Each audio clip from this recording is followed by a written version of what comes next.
Ini video rekonstruksi proses pembunuhan Brigadir Yosua di rumah dinas Ferdy Sambo, Duren 3. Di video ini terlihat Baradae memperagakan pada saat dia akan menembak dan sedang menembak Brigadir Yosua.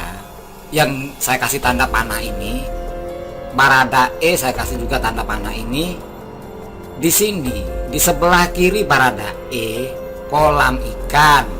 Di sebelah kanan Baradae, ruang terbuka, ruang tamu. Dan ini tangganya. Kemudian arah panah yang ada di depan Baradae itu adalah gudang. Yang kata Putri Chandrawati, kamar dia. Kata AKBP Ridwan Soplanit itu gudang. Nah, selanjutnya mari kita dengar dulu perbedaan pendapat mereka berikut ini. Pintu kamar itu di sebelah mana? Kanan, kiri, atau lurus? Pintu kamar, kalau pintu kamar sebelah kanan, yang lurus itu pintu kamar mandi. Oh, sebelah kanan itu ada kamar. Tapi itu kamar gudang yang mulia. Itu barang semua, itu nggak ada tempat tidur. Tapi itu kamar gudang ya mulia. Itu barang semua, itu nggak ada tempat tidur. Tapi itu kamar gudang ya mulia. Itu barang semua, itu nggak ada tempat tidur.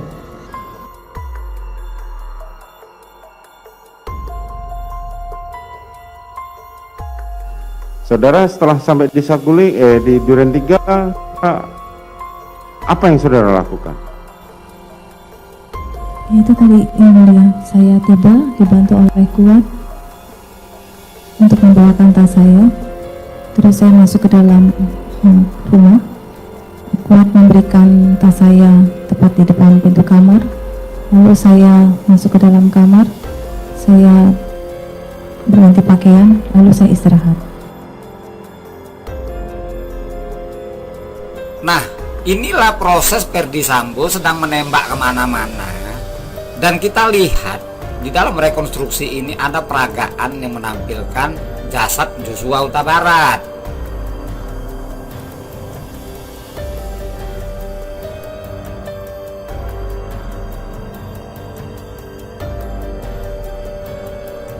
Saat hakim bertanya kepada Ridwan Soplanit, saksi Ridwan Soplanit ini dihadirkan dalam rangka dia sebagai saksi yang melakukan olah TKP karena dia pada saat itu Kasat Reskrim Polres Jakarta Selatan.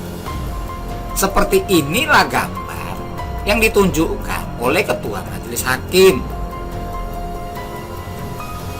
Nah, disinilah Putri Chandrawati pun mengatakan masuk ke ruang yang sama. Jadi tidak ada lagi kamar di sebelah tangga ini kecuali ini. Di ruang bawah satu-satunya kamar adalah kamar ini, sedangkan yang lurus dengan kepala Brigadir J itu adalah WC atau toilet atau kamar mandi. Nah, disinilah Putri Chandrawati bersembunyi. Dia mengatakan itu kamar, tapi menurut keterangan AKBP Ridwan Soplanit itu bukan kamar tapi gudang. Tidak ada kasur di situ, adanya barang-barang kardus. Dari potongan video yang baru saja kita tonton, terlihat ada kesaksian yang berbeda antara mantan Kasat Reskrim Polres Jakarta Selatan AKBP Ridwan Soplanit dan Putri Chandrawati sebagai terdakwa dalam kasus pembunuhan Brigadir Yosua.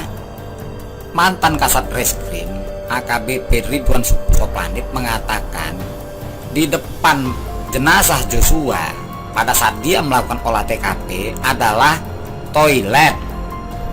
Kemudian di samping jenazah Joshua gudang, ruang gudang, bukan kamar. Tidak ada tempat tidur di situ melainkan barang-barang kardus-kardus. Sedangkan menurut keterangan Putri Chandrawati, dia masuk ke dalam kamar tersebut, kemudian Kuat Ma'ruf mengantarkan tas dia, lantas dia berganti baju kemudian tidur. Masa Putri Chandrawati tidur di atas kardus? Artinya memang Putri Chandrawati sudah berniat untuk menghabisi nyawa Joshua. Demikian juga Kuat Ma'ruf. Kuat Ma'ruf sudah tahu itu bukan kamarnya Putri Chandrawati. Kamar Putri Chandrawati adalah di lantai 2. Sesuai dengan pemeriksaan BAP mereka pertama kali, kamar Putri Chandrawati itu di lantai 2, bukan di lantai dasar. Nah, Kuat Ma'ruf mengantarkan tas ke dalam gudang tersebut yang diketahui sebagai gudang. Kenapa Kuat Ma'ruf pura-pura tidak tahu adanya rencana pembunuhan tersebut? Ini kan aneh. Seorang istri jenderal tidur di gudang beralaskan kardus. Dan foto ini berasal dari video keberangkatan Putri Chandrawati. Bisa kita lihat di foto ini, dia membawa tas plastik berwarna biru. Dan saya yakin di dalam tas ini terdapat senjata Glock 17 yang digunakan Ferdy Sambo untuk menghabisi Joshua.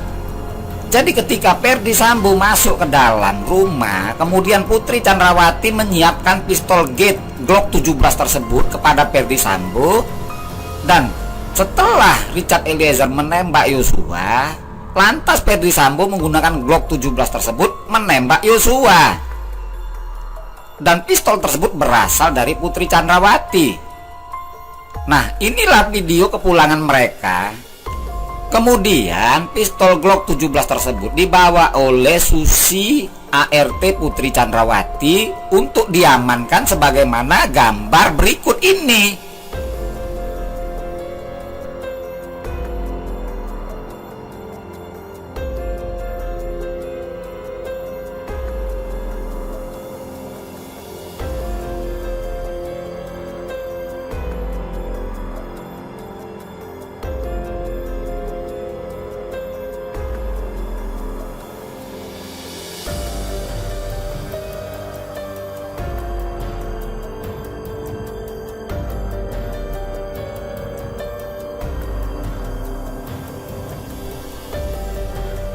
Jadi lagi-lagi teman-teman, terlalu banyak kebohongan yang dilakukan oleh Ferdy Sambo CS ini. Dan Putri Chandrawati ini adalah otak pelakunya, bukan Ferdy Sambo. Jadi kalau saya katakan, oh bukan Ferdy Sambo, terus ada orang yang mengatakan saya dibayar Ferdy Sambo, kan lucu.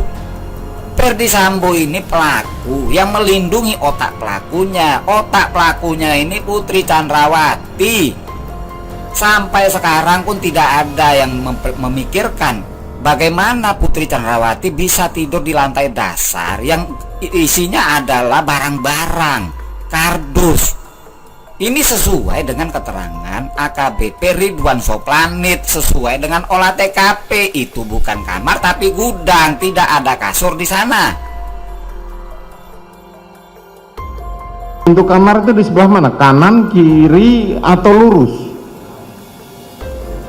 Pintu kamar, kalau pintu kamar sebelah kanan, yang lurus itu pintu kamar mandi.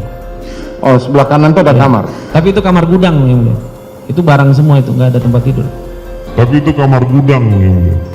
Itu barang semua, itu nggak ada tempat tidur. Tapi itu kamar gudang yang mulia. Itu barang semua, itu nggak ada tempat tidur. Saudara setelah sampai di Saguling, di Duren 3, apa yang saudara lakukan? Itu tadi yang mulia, saya tiba dibantu oleh Kuat untuk membawakan tas saya. Terus saya masuk ke dalam rumah. Kuat memberikan tas saya tepat di depan pintu kamar. Lalu saya masuk ke dalam kamar. Saya berganti pakaian, lalu saya istirahat.